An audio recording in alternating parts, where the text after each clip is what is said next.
We begin this story in a town where an outbreak of the coronavirus has just occurred. For a while, the cases are mild. The virus seems to be just something in the news, nothing to be worried about. But then on day 28 of the outbreak, we find 2 people who are critically infected. They are in severe need of treatment. They will die without it.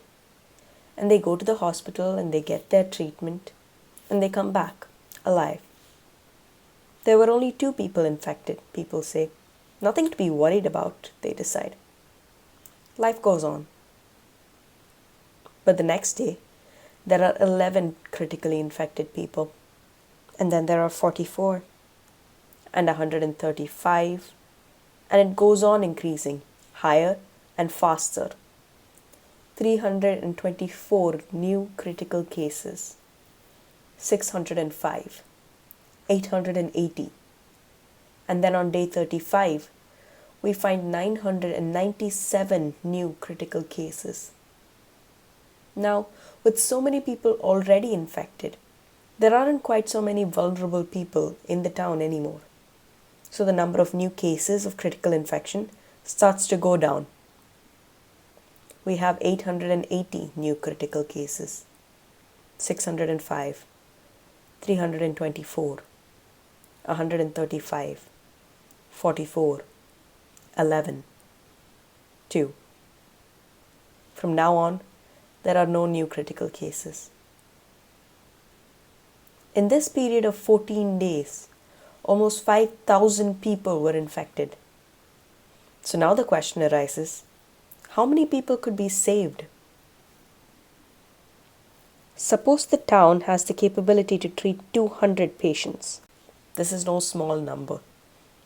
In this scenario, let's say that every person who is treated survives.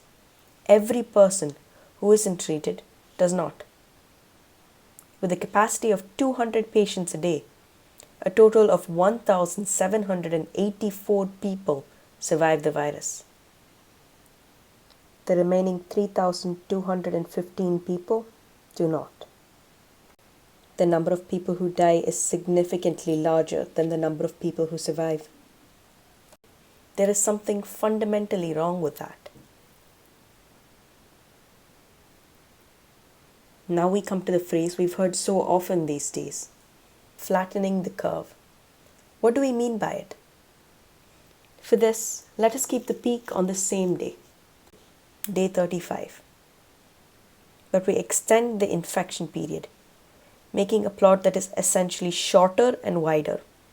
We do this by slowing the rate of infection, changing it from the earlier sharp increase to this gentler rise. This is done through social distancing and self-isolation, the measures we've been practicing for a while now. We still have the same number of people infected, but instead of the 14 days of the first curve, the infection spreads over 28 days.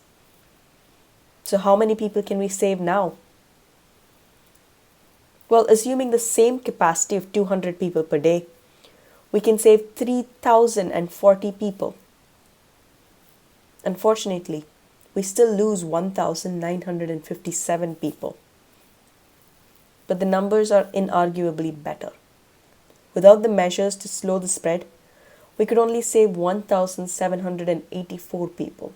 But with the measures, with the flattened curve, we can save 3,040 people. Now, can we make this even better? Suppose we delay the onset by 10 days. Instead of a peak at day 35, we have a peak on day 45. The critical infections start on day 31 and end on day 58. We do this by closing borders, isolating vulnerable populations, trying to make sure that the virus doesn't come until as late as possible. It'll still come. It's impossible to stop it entirely, but by delaying it, we buy time. Now we still save 3,040 people, lose 1,957 people. Flattening the curve has the same effect as flattening the curve and delaying the onset of the disease. Then why do we need to delay the onset? Because it gives us time to prepare. With this extra time, on day 40, we gain the capacity to treat more patients. We get more medicines, more beds, more respirators, the resources we need to save lives. And now the numbers tell a story. By delaying the onset and increasing the capabilities of our healthcare system, we can save 4,652 lives. Yes, we lose 345 lives.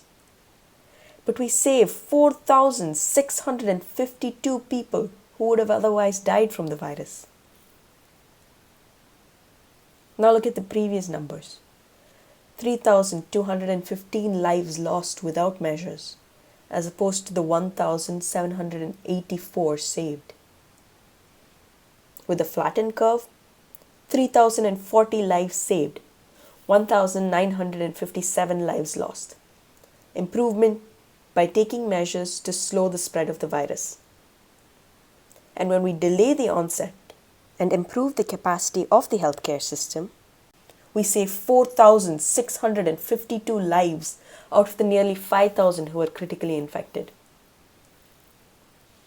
In combating the onset of the coronavirus, in order to maximize the number of lives saved, we need to slow the spread of the virus, delay its onset, and increase the capacity of the healthcare system to take advantage of that delayed onset. Thank you.